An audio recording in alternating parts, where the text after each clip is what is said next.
Today, I have one of the most iconic motorcycles, the R1 2022 60th Anniversary GP Edition. Let's have a quick look.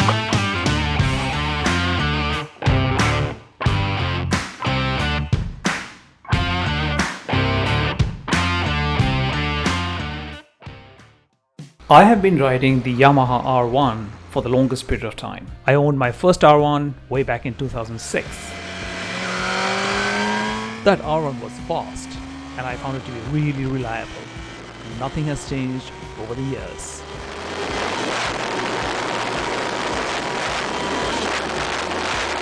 Gosh, we had fun on those two R1s. Although the original R1 has no resemblance to what happened to the machine in 2009. I first rode the crossplane crankshaft in 2009 and man, it was a stunning experience. In 2022, Yamaha brought out their livery in a beautiful MotoGP edition commemorating 60 years of GP racing. The R3, the R7 and the R1 all have 60th anniversary GP edition. What you're looking at right now is the R7. Now let us go back to the R1 in question. Let us quickly go over the numbers. There are no performance changes to the machine. It is a 998cc inline 4 liquid-cooled engine with 16 valves and double overhead cam that delivers 197 bhp at 13,500 rpm and 112 Nm of torque, that's 82 foot-pounds, at 11,500 rpm. It is a 6-speed gearbox which is mated to an assist and slipper clutch to ensure driver confidence for a heavy downshift at corners. You also get a clutchless quick shifter for both up and downshifting, more on that later.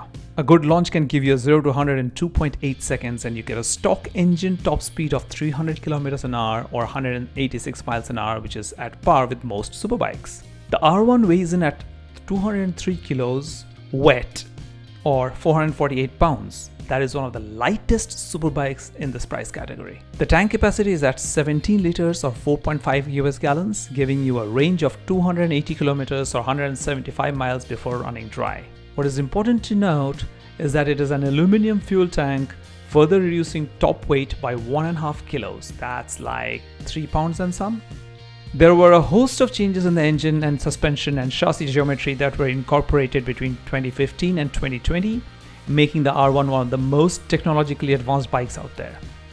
In 2020, it got a bunch of new engine parts, a new cylinder head, new injectors, new rocker arms, and new cam profiles, making it one of the most exciting inline 4 bikes out there. First, let's talk about suspension. The fully adjustable KYB suspension is outstanding to say the least. 43mm inverted cartridge with a travel of 4.7 inches in the front, and you can adjust preload, rebound and compression right from the top. Front suspension travel is 120mm.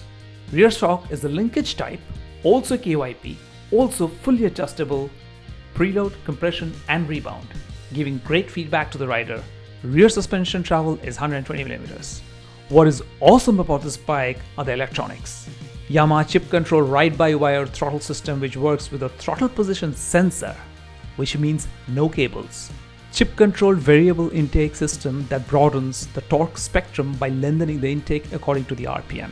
Yamaha's inertial measurement unit IMU with gyro sensor measuring 6 axes of movement in 3D space, feeding data to the ECU, making 125 calculations per second.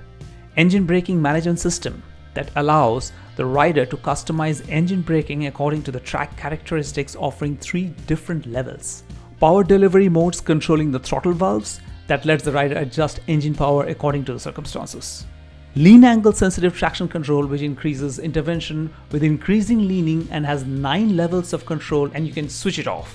The lift control system that delivers optimal power by progressively regulating it according to chassis dynamics, contact patch, wheel speed and other data collected from the sensors.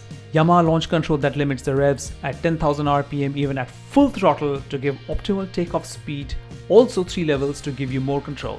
The Yamaha quick shift system that lets the rider upshift and downshift at full throttle without the use of clutch, maximizing full drive. The electronics package on the bike is mind-boggling to say the least.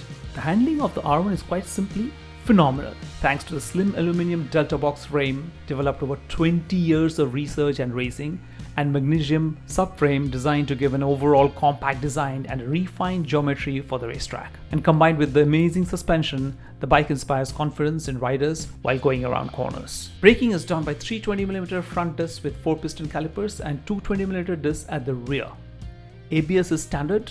The brakes also function with information from the IMU and the lean angle sensors to make the ABS function optimally around corners. Let me show you how I sit on the bike.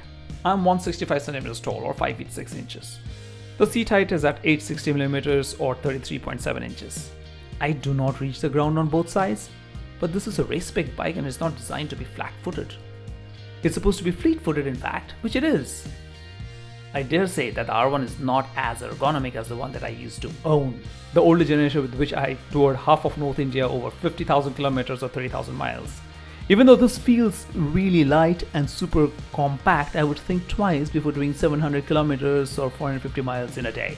The US price of the regular 2022 R1 is $17,599 and the 60th anniversary GP edition costs $18,099. Now, is the GP Anniversary Edition worth it? I would say the bike is amazing. And with $500 extra, you're getting a unique World GP Anniversary Edition styling with golden forks, golden rims, gold Yamaha tuning fork emblems, badging. It looks stylish and stands apart. You will love it. It's a great bike. I've experienced it personally and I can say it's amazing.